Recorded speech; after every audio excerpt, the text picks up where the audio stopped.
Part 3, Chapter 1. It was diagnosed as pneumonia, and it took 5 weeks to cure. After the first few days of pain and drugged sleep, it became an exquisitely peaceful time for Prentice. A time of warm sponge baths and clean sheets, of low, courteous voices and regular meals.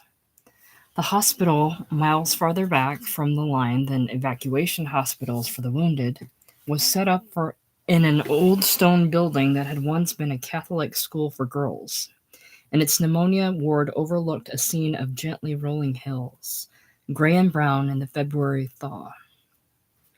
Very soon after his arrival, on the first day he was truly awake, he lay propped up in bed to watch an endless convoy of muddy army vehicles crawl past beneath the window. And the news spread quickly through the ward that this was the 57th Division, relieved from the line in Colmar.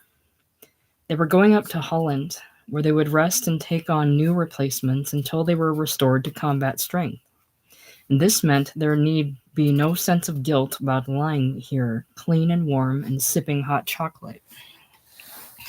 By the time they were restored to combat strength, Prentice would be too. Meanwhile, he could devote whole mornings to the delicate task of finding the most comfortable arrangement of his feet, which burned in the aftermath of a mild case of frostbite. He could read Armed Forces edition paperbacks until the effort of reading became tiresome. He could strike up listless, casual friendships with the other patients. He could write letters. He explained to his mother several times that he was hospitalized but not wounded and not really very sick, and he devoted much of one letter to a conscientious description of how the Normandy countryside had looked from the train. He wrote a very different kind of letter to Hugh Burlingame, full of cryptic references to snipers and death and heavy shellings, managing to imply that he no longer had time for the gentle, boyish pursuit of intellectual abstractions. And at the end, he made a pointed remark to the effect that the V-12 program must be tough. And he wrote to Quint, hesitating for a long time over the salutation, "Dear John." It wasn't an easy letter to write. "Sorry I didn't get to see you again that day in Orborg, before I went back to the medics." But in his revision of the letter, he changed that sentence to read, "Before they had taken me back to the medics." It wasn't really a lie. They had taken him back. Besides, hadn't Lieutenant Agate made 2 separate offers to let him go back earlier that day? And hadn't he refused them both? "It proved to be pneumonia, just as you predicted. Guess you probably had it too, and hope they've taken care of you. I've been sort of expecting to see you turn up here, but I'm told there's more than one hospital in the area, so maybe you went somewhere else.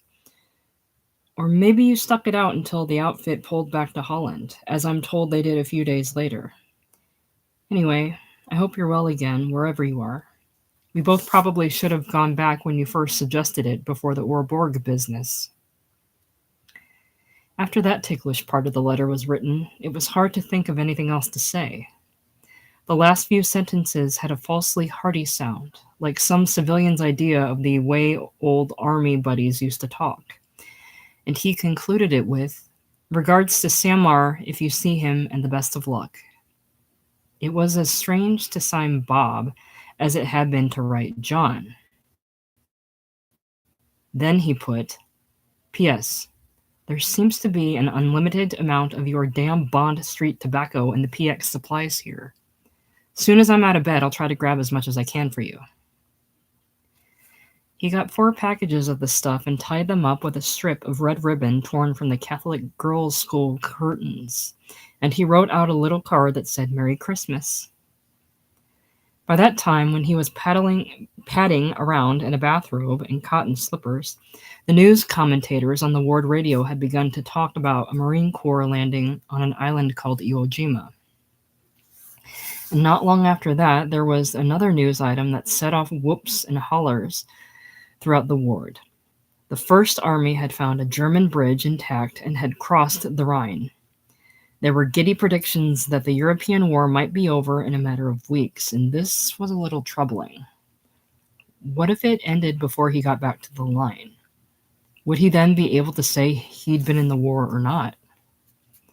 But there still seemed to be plenty of war left on the day he got his discharge and his clothes. Saying goodbye to his ward acquaintances, and later as he rode in a truck to the 7th Army Replacement Depot, it pleased him to know that he looked like a combat man. His boots looked used. His field jacket and pants were still stained with the mud and the brick and plaster dust of Orborg. Even the toothpaste stain on his breast was faintly impressive. And Quint's blanket scarf gave the whole costume a rakish, non-regulation touch. He felt healthy, if still soft and weak from the hospital, and the smell of spring in the air was exhilarating. At the depot, he learned that the 57th had finished its spell of limited duty in Holland. They were now in the 9th Army, in Germany, holding a long defensive or screening position on the west bank of the Rhine, and they were expected to make their own crossings soon. "How soon do you think you'll be able to get me up there?" he asked a fat personnel clerk. "Shouldn't take long," the clerk said, stacking his papers. "We'll have you out of here in a couple of days." Then he looked up with a loose-lipped, effeminate smile. "Anxious to get back to your buddies?" Unsettled, Prentice turned away from the desk, only to find his discomfort compounded by glances of shy admiration from two very clean, fresh-from-the-States-looking soldiers who stood waiting in line behind him. How easy it was to play the hero in a setting like this. Here in this room, so many miles from danger, any fool and any coward could saunter across the floor in a golden aura of celebrity, as long as his clothes were dirty enough to suggest that he'd been in combat. It wasn't fair, and the unfairness of it made him tighten his face under the scrutiny of these other, newer replacements. Yet he was aware, too, that the very tightening of his face, like the dust and toothpaste stains, had the effect of enhancing his false image. The clerk was right. They had him out of there in a couple of days. They had him riding north in a crowded truck with a brand-new rifle between his knees, rolling along through the tender browns and yellows of the early spring countryside, rumbling through any number of gray, broken towns where old men stared bewildered at the passing truck and children waved. They had him in and out of the 9th Army Replacement Depot in a couple of days, too. And then they had him riding east through the Rhineland in another truck to division headquarters, then east again to regiment, and at last they had him standing on a great windless plain in the afternoon, waiting for a jeep from A Company to come and pick him up. The driver of the jeep turned out to be Wilson, the supply sergeant, a gaunt, bespectacled man with a long neck, a jutting Adam's apple, and a look of chronic displeasure. Prentice remembered him shouting and quarreling over the distribution of ammunition in the factory, just before Orborg. But Wilson plainly had no memory of him. He walked right past him, calling, "Where's the man for A Company?" And when Prentice pointed out to him, his eyes went as blank as his glasses. "You a new man?" "Not really, no. I joined the outfit in Belgium right after the Bulge." "Yeah? Funny.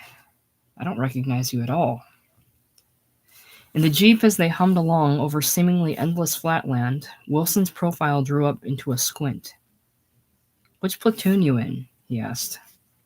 I'm the second platoon runner." And Wilson briefly turned away from the road to give him a testy look. "You can't be. McCann's the second platoon runner. He's been the second platoon runner ever since we left the States." "Well," Prentice said, "maybe he was out for a while or something. Anyway, I was." "No, he's never been out. Not to my knowledge.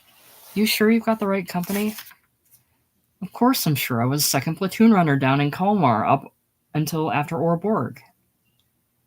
"Well," Wilson said, "I'm damned if I remember you." He rubbed his chin. "Wait a minute. Were you the kid that took sick in the factory?" "The kid that took sick in the factory? That moaning, shamelessly weeping boy?" "No," Prentice said. "That wasn't me. The factory was before Orborg. I stayed until afterwards." "You get hit then, or what?" "No, I had dysentery." "No, pneumonia." Oh, well, anyway, don't say you are the runner. You won't be the runner now. Coverly will probably put you in one of the squads. Who?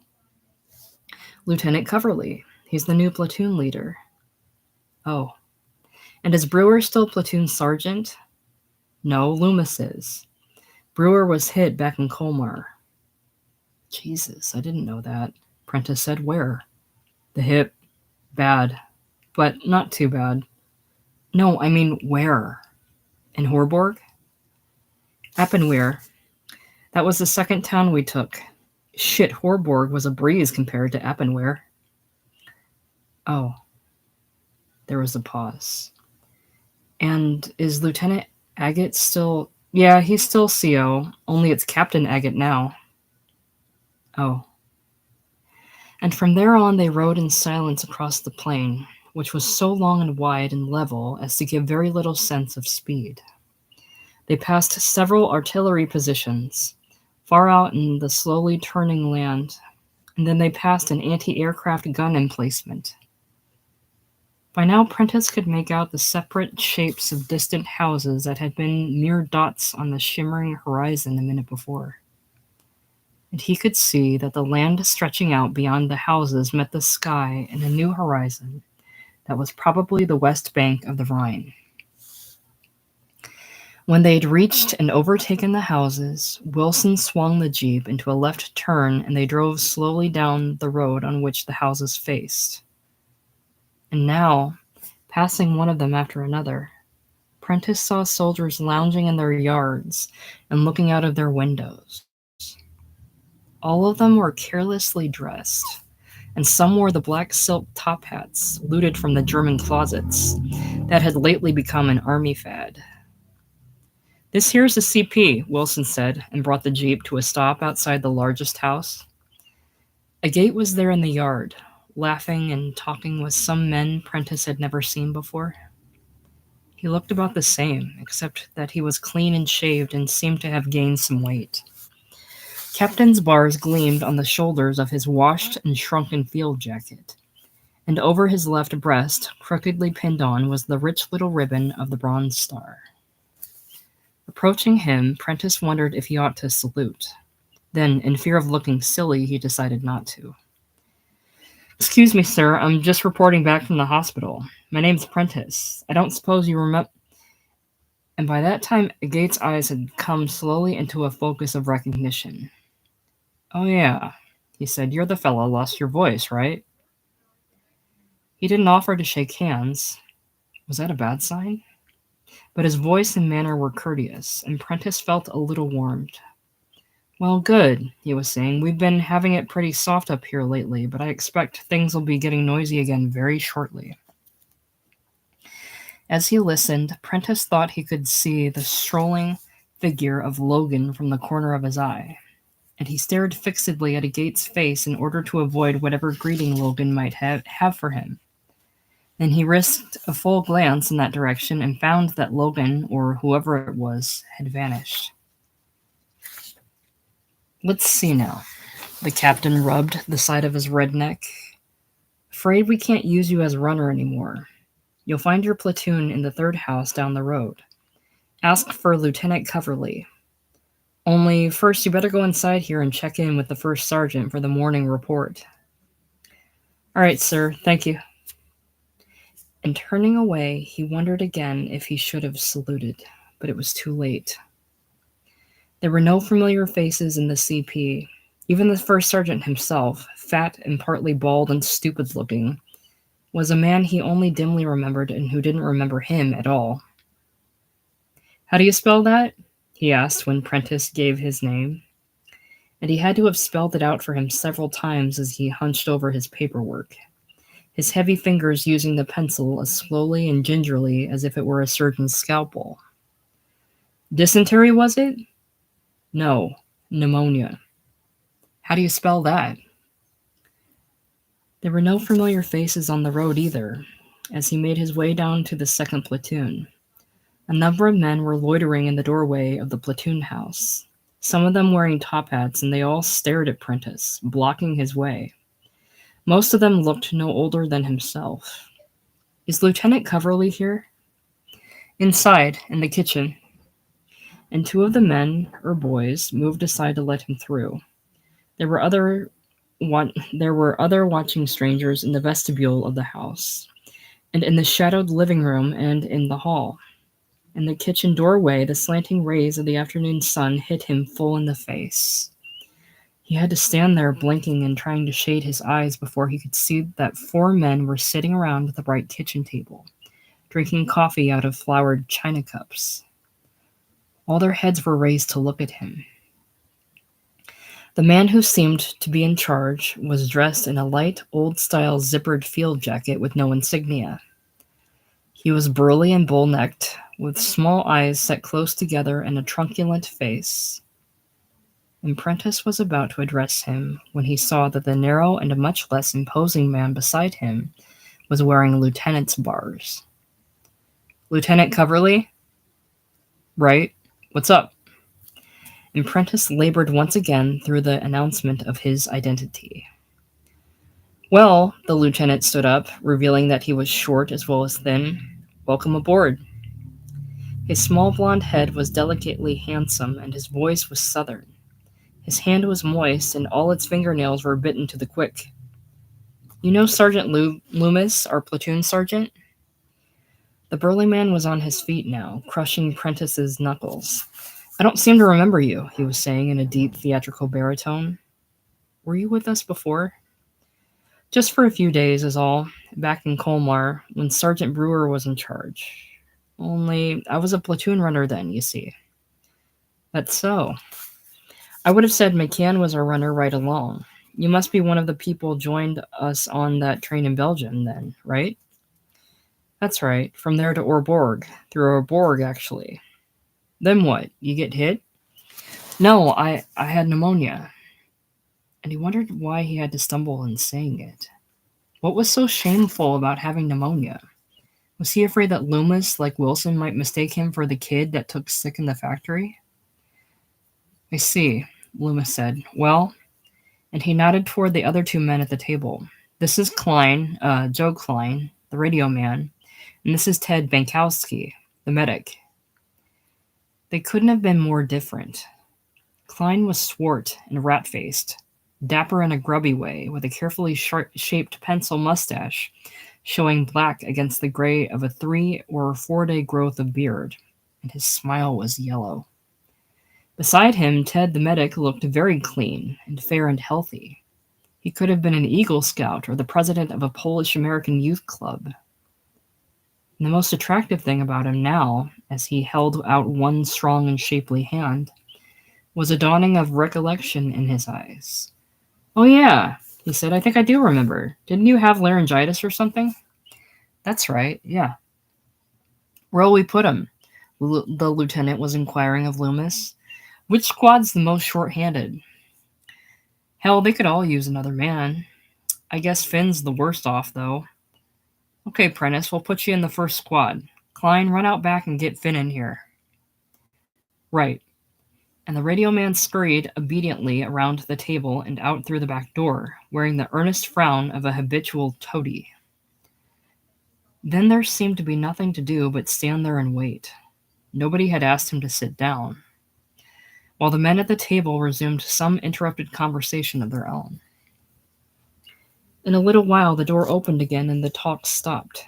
Klein was back, and with him came a slight, cave-chested man who wore a flat yellow straw boater that might have been the pride of some Rhineland dandy in the early 1900s. "Finn, we got a new man for you," Loomis said, "so you can quit your bitchin'. Prentice, this is Sergeant Finn, your squad leader." Sergeant Finn did not smile while shaking hands, which made Prentice feel foolish for having smiled himself. And the next thing he discovered was that Sergeant Finn was surprisingly young, 19 or 20 at the most. But his thin, homely face was filled with self-assurance, and his squint made it clear that he was sizing Prentice up. This caused Prentice to lick his lips and lower his eyes like a girl, and in self-defense he began furtively looking for flaws in Finn's excellence. For one thing, he was as skinny as Prentice himself and a good deal shorter. And the antique straw hat was not the only touch of absurdity about him. He was wearing a pair of green special issue combat pants that were many sizes too big for him, and they were held up by blue striped civilian suspenders worn over the outside of his tight, dirty GI sweater. If you just looked at his clothes, at his odd slouch and sunken chest, it might be easy to see him as a possible fool and butt of jokes. Nobody to be afraid of, certainly. But there was his calm face again, and there was his cool, evaluating eyes. Finn had him so preoccupied that he didn't notice the entrance of another man, let alone see who it was, until he heard Loomis say, "And this is your assistant squad leader, Sergeant Rand." "Sam!" And Prentice was filled with elation, grabbing and pumping the familiar four-fingered hand, punching the familiar solid shoulder, while Sam Rand allowed his poker face to break for once into a smile of old acquaintance. "Good to see you, Prentice," he said, and then he explained the outburst to the others. "We come over on the same boat." "I'll be goddamned," Prentice was shouting, with a salesman enthusiasm. "So it's Sergeant Rand now. How about that?" He knew it sounded a little excessive, but it did seem important to let them all know, and especially Finn, that this good and valuable man was his friend. "Want to come upstairs, Prentice?" Sam said. "We'll find you a place to sleep." And he turned respectfully to Finn. "There's another bed in Walker's room. Okay to put him in there?" Finn shrugged, causing the suspenders to hike the loose waistband up and down. "Don't matter," he said. As Prentice followed Sam down the shadowy hallway full of watching eyes, he hoped they would all notice that Sam was carrying part of his gear for him and asking interested old buddy questions. "How you feeling, Prentice?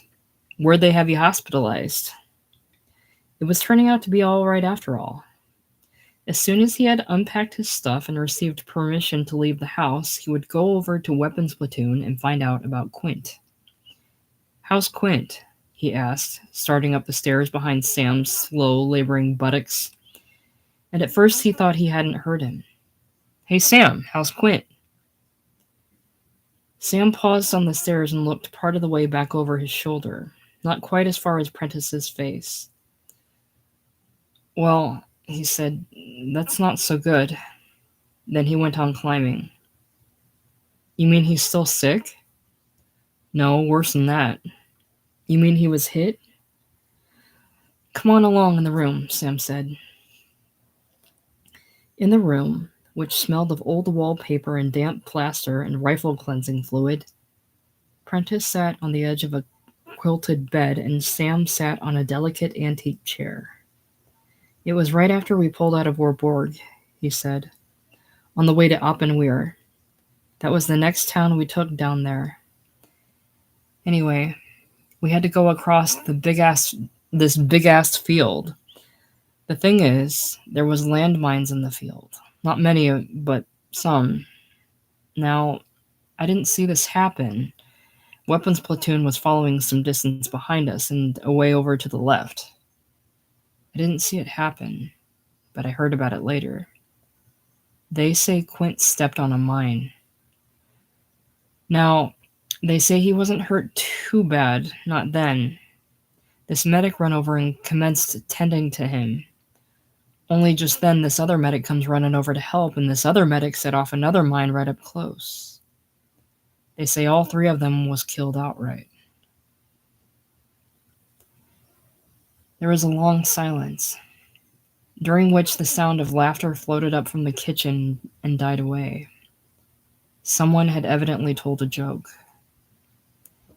"Real sorry, Prentice," Sam said. "I know you and him was good friends." He probed inside a pocket of his woolen shirt and brought out a pack of cigarettes. He gave one to Prentice and took one for himself, and he ponderously lit them both with a tiny, expensive-looking lighter that he'd probably looted from a German home. Then he shifted his weight in the creaking chair and blew a long jet of smoke at the floor between his boots. "I saw him only a day or so before it happened," he said. "I told him about you being hit. He felt real bad about that." "You told him I was hit?" Jesus, Sam, I wasn't hit. I went back with pneumonia, that's all. And Sam looked up in mild surprise. That's so? Well, I must have had the wrong information then. I heard you was hit in Orborg.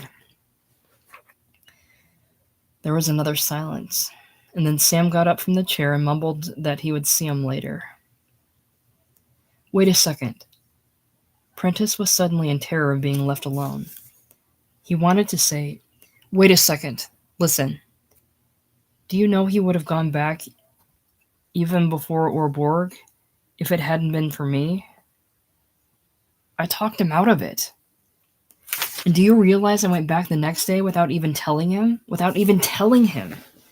And do you see how awful it is that he thought I'd been hit? Sam, for Christ's sake, do you realize I killed him? But he didn't say any of those things.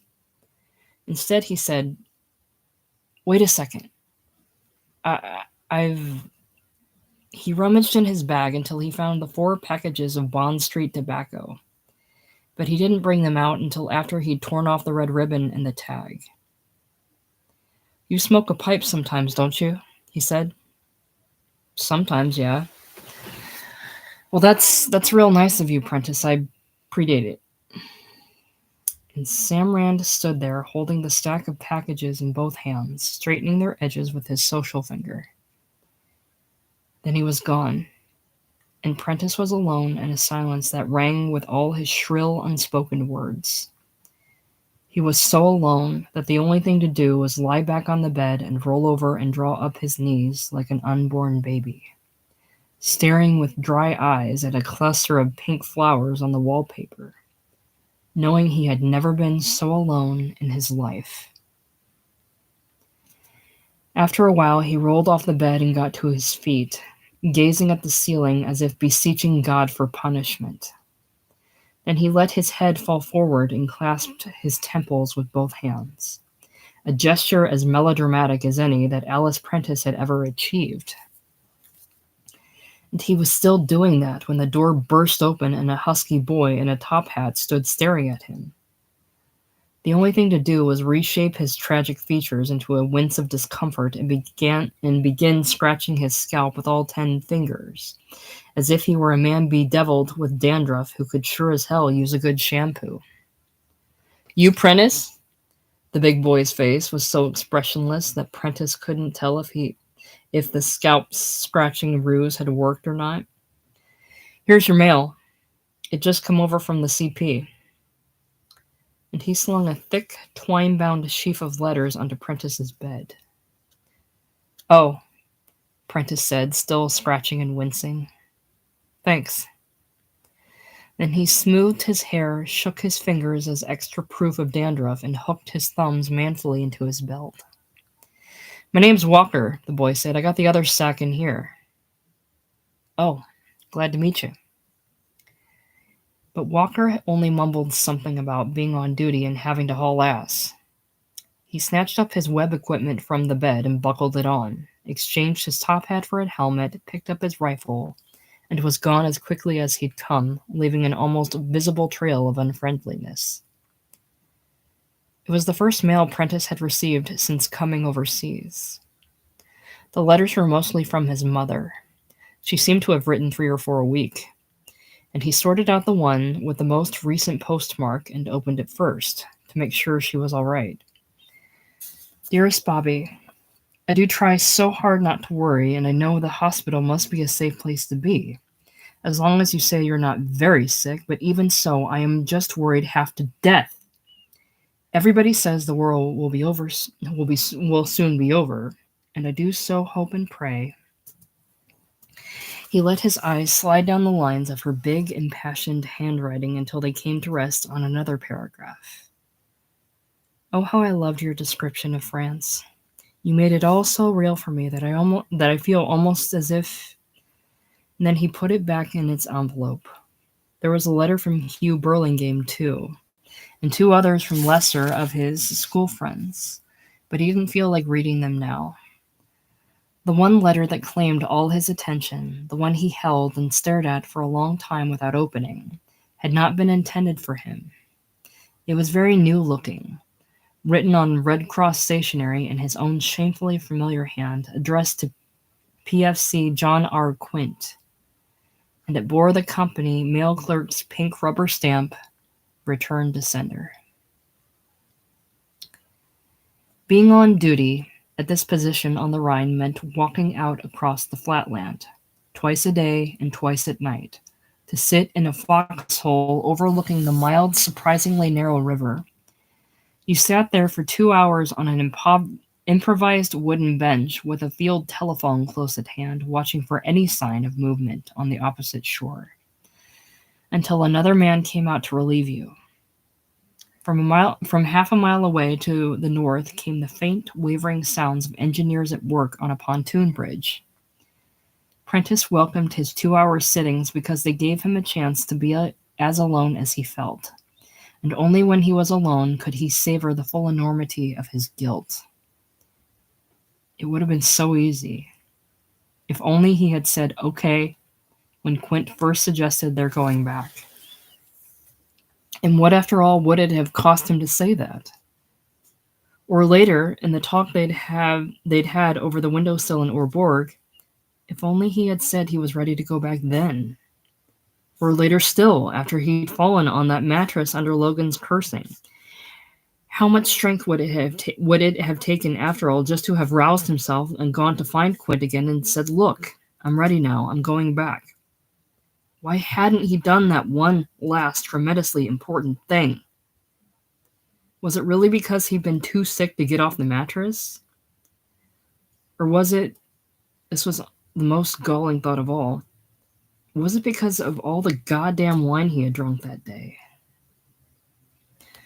Once, walking back to the platoon house at midnight, he began to compose a difficult letter in his mind.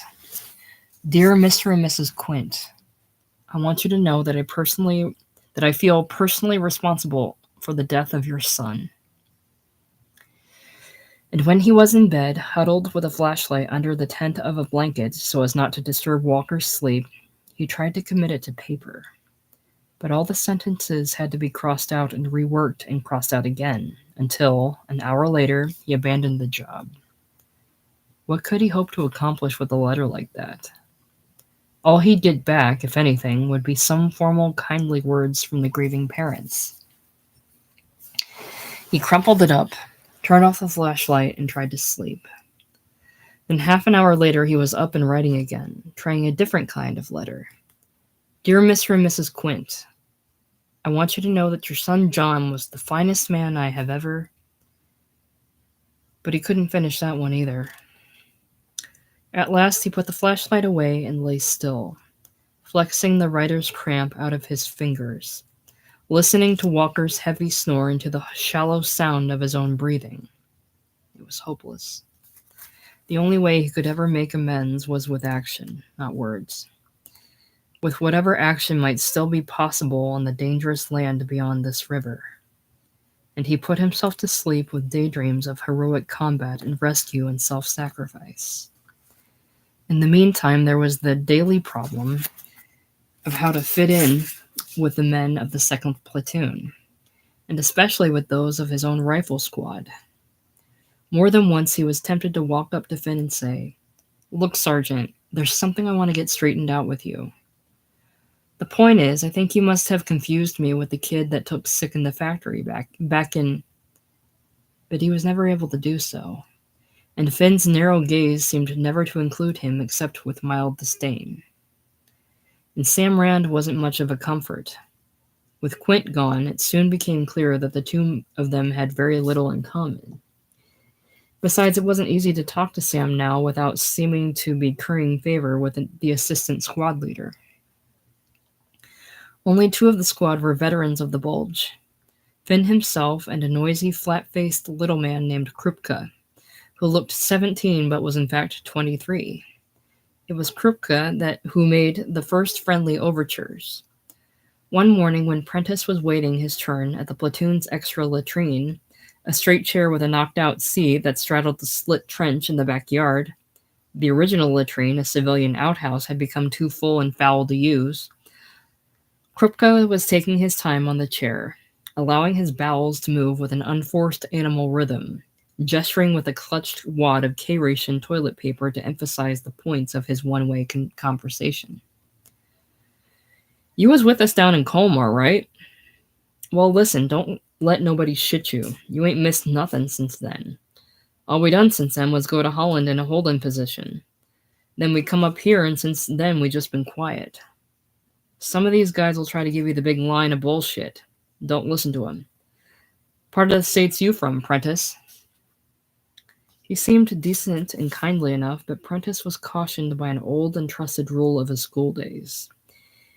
Beware of the first beware of the first friendly one. He's probably an outcast himself. As it turned out, Kripke was not exactly an outcast. He was apparently too good and reliable a soldier for that. But he was nobody's favorite. Despite his lack of any discernible sense of humor, he was a tireless kidder and teaser, a wounder of feelings. Once when one of the other squad leaders came into the kitchen to speak with the lieutenant, a tall, stooped, scholarly-looking man named Bernstein, Kripke greeted him with, "Hey there, Suicide. How's Suicide today?" Sergeant Bernstein ignored him, though little flecks of pink appeared in his cheeks. And somebody else said, blow it out your ass, Kripke. But Kripke couldn't leave it alone. He kept it up throughout whatever business it was that Bernstein had with the lieutenant. And the minute Bernstein was gone, "So long, Suicide," he nudged Prentice heavily in the ribs. Know why I call him that? Back in the Bulge, when Brewer had the platoon, we had to go across this ridge one time. Old Bernstein chickens out and starts yelling at Brewer. He says, "I won't take my men across there." And here Kripke rolled his eyes in a cruelly accurate imitation of hysteria. He says, "It's suicide! It's suicide!" Turns out there wasn't nothing on the other side of the ridge. No Jerry's or nothing. Anyway, that's why I call him that. It makes him sore as hell. He don't let on, though.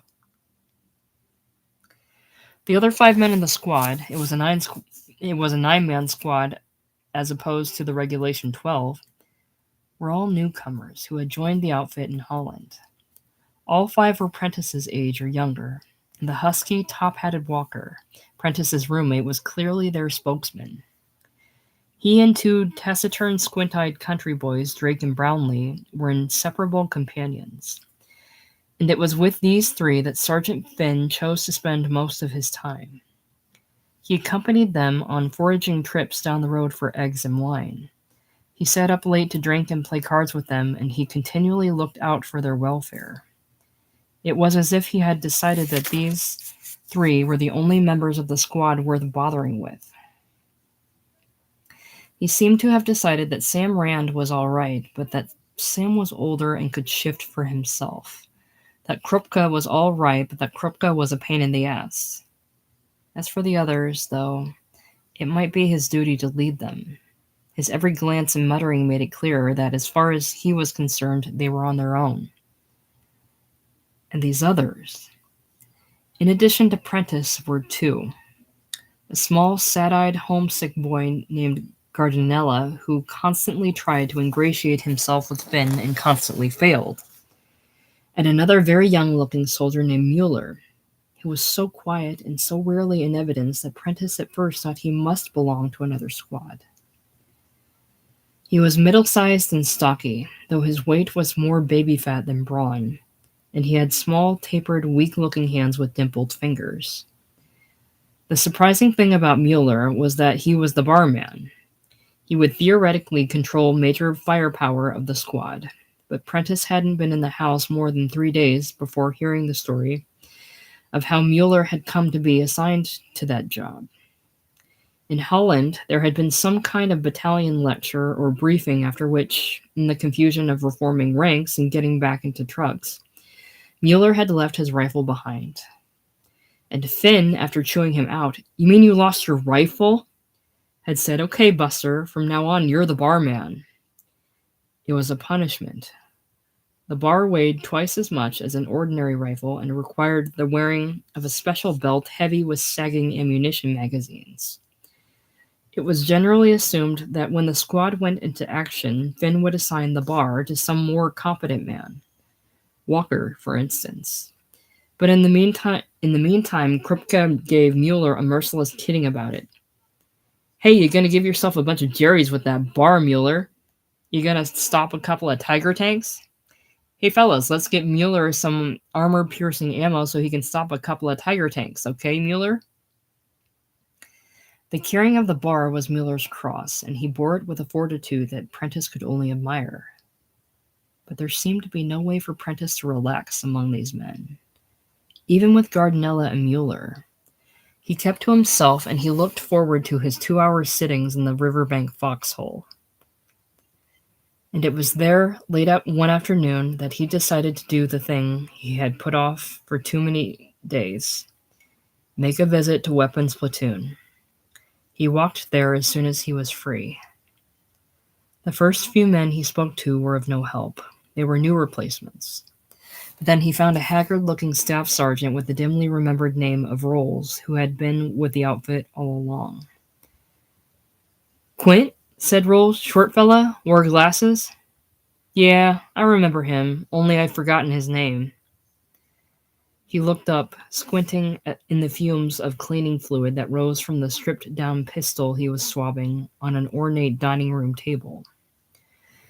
"I was there all right. I was walking along right behind him." "Can you tell me about it?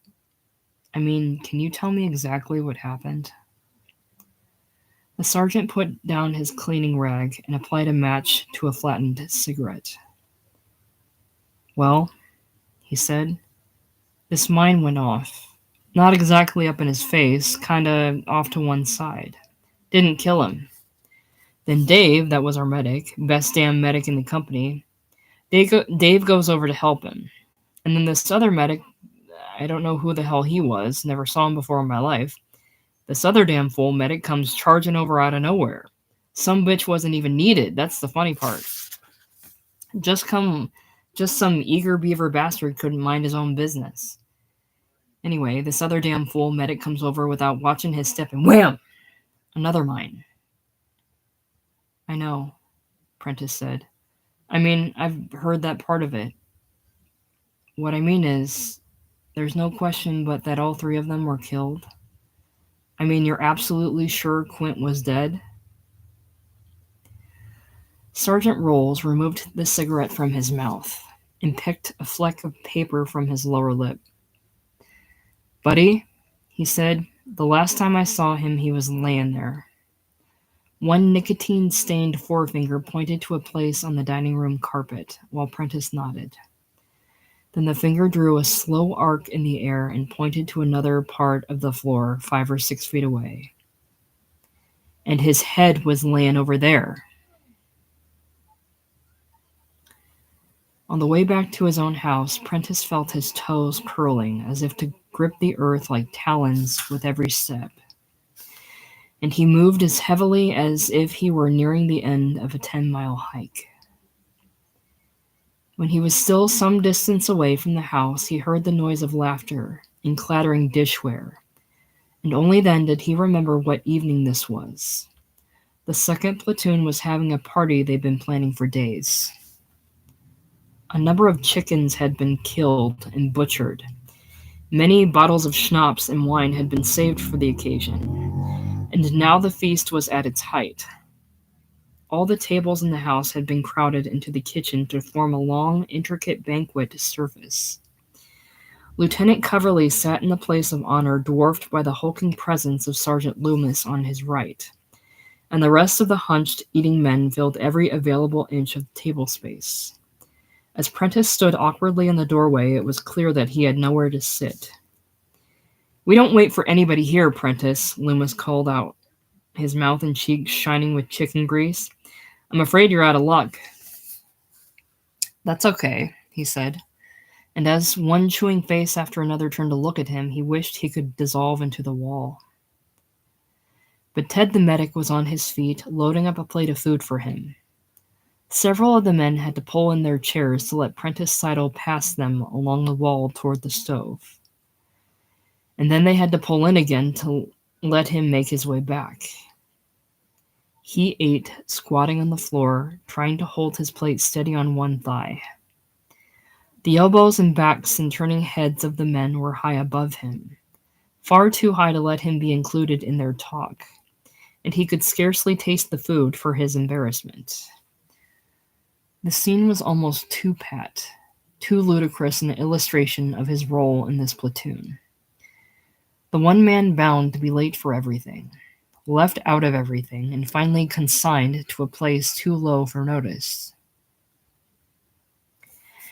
At last several men left the table to go belching upstairs, and Prentice slipped into one of their chairs as unobtrusively as possible, nursing his glass of wine. And after a minute or two it no longer mattered that nobody was talking to him, for all the conversations had died away and the talkers had become listeners. Lieutenant Coverley had the floor. "But I mean, it isn't an infantry war anymore," he was saying. "From now on, it's going to be one big artillery fight all the way. And I mean, maybe their infantry is shot to hell, but you know damn well there's nothing the matter with their artillery. And I mean, how much chance does a man have against an 88? You figure it out." And the nods and murmurs around the table conveyed agreement and sympathy, if something less than respect.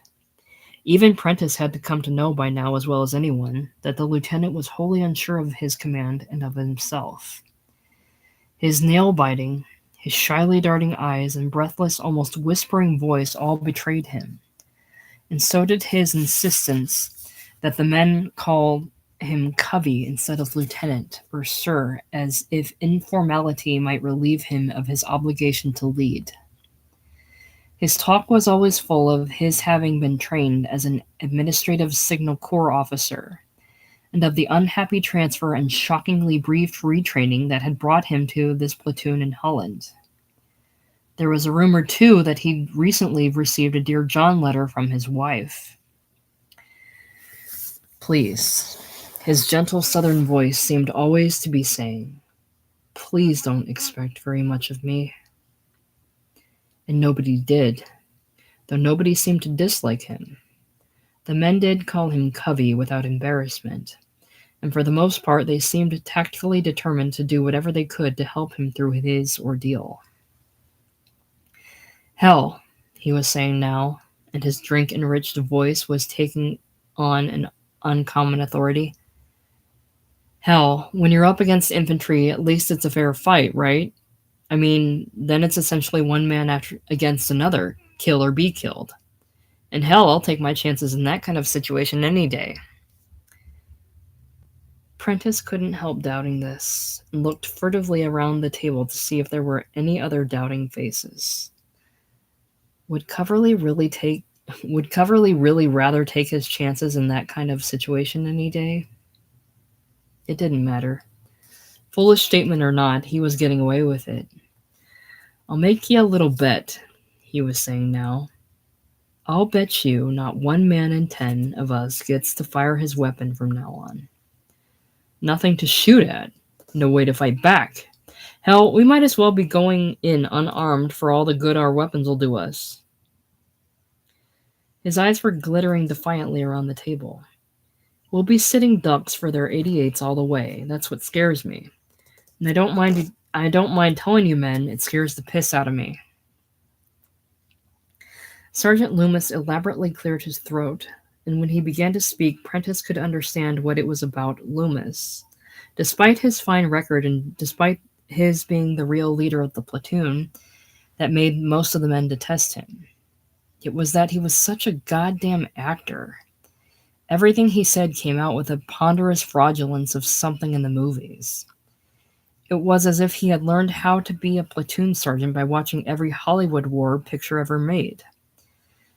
"Well, I don't know, Covey," he was saying now, staring at the schnapps he rolled in the bottom of his glass. "At least for winning the damn war. I'd a hell of a lot rather be winning a war than losing one. For a while back there in the bulge, it looked like we might be losing. That's when you find you really got trouble on your hands." And the lieutenant could only lower his eyes in deference. He hadn't, of course, been in the bulge. "I agree with Covey, though," said Klein, the unkempt and sycophantic radio man. He had washed and shaved for the party and looked almost clean, except that his white cheeks now called attention to a multitude of blackheads in his nose. When his endless agreeing with Loomis became too obvious, even to himself, the next best thing was to agree with Covey. The worst part about artillery is just that, he said. You can't fight back. I mean, there is no sense to it. But Klein was ignored, as usual, and the next speaker was the man on the lieutenant's left, who was rising now and gathering up his dishes.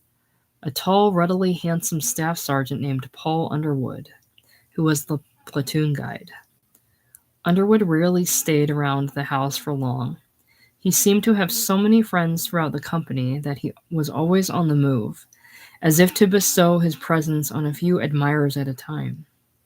When Prentice had first seen him stride into this house to a happy chorus of, "Hey, Paul," and "Where you been, Paul?" and "Wait a second, Paul, I got something to tell you," he had felt an instinctive, envious resentment. Nobody could be that good-looking, that charming, that much in demand. But then Underwood had strolled over and said, "I don't believe I've met you, soldier. You a new man?" And Prentice had been meekly won over.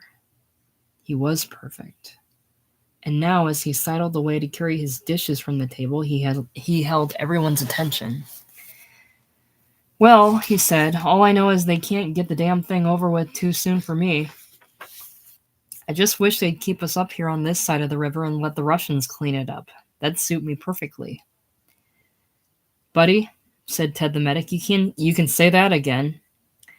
And there were nods and rumblings of agreement all around the table. It would suit them all perfectly. All apparently except Prentice, who hid his mouth in the last of his wine. A faint, faraway buzzing in the eastern sky made them all freeze and look at each other, round-eyed.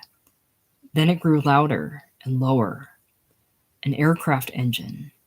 A lone German plane come to reconnoiter on the bridge. Almost at once, the anti-aircraft gun opened up in the fields behind the house, and the men all bolted to their feet, knocking over chairs and spilling glasses. They were clambering out of the kitchen door like frantic children, and then they were all outside and running in the field to watch it, shouting and pointing. There it was, the plane trying to break away out of range and pursued by the yellow tracers and the flak that burst in little black puffs against the pink of the evening sky. "Get the bastard! Get him! Get him! They're firing short! Christ's sake, bring it up! Bring it up! They got him! They got him! No, they ain't. Not yet, they ain't. Get him!" The plane was still climbing, heading northwest and apparently moving away from the flak. But then it began to cough out a trail of black smoke. It described a long, graceful arc and went into a gliding fall. They saw the small black and orange burst of its crash a mile or more away. And then the sound of it came back across the flatland in the abrupt and ringing silence of the gun. "Wow. Did you see that? Did you see that? Beautiful. Beautiful. Wow. How about that?" Somebody slapped Prentice on the back, and he felt the sting of his own hand slapping somebody else's back. He didn't know who either man was. He had been as wholly caught up in the spectacle as anyone else, and it seemed to have made him one of them for the first time. As they turned and started back to the house in a straggling group, each looking very small and individual in the wide evening landscape, he could look from one walking, talking figure to another. Even the frightening Finn with his absurd straw hat, even Krupke, even Walker, even the kiss-ass Klein, and take pleasure in the simple knowledge that they were the men of his platoon. He knew it probably wouldn't last long, the sense of fellowship, and he knew it was probably the wine as much as the plane that had brought it on, but there it was. This was his outfit. These were the men with whom he would cross the river and find whatever was left of his chance for atonement, whatever was left of the war.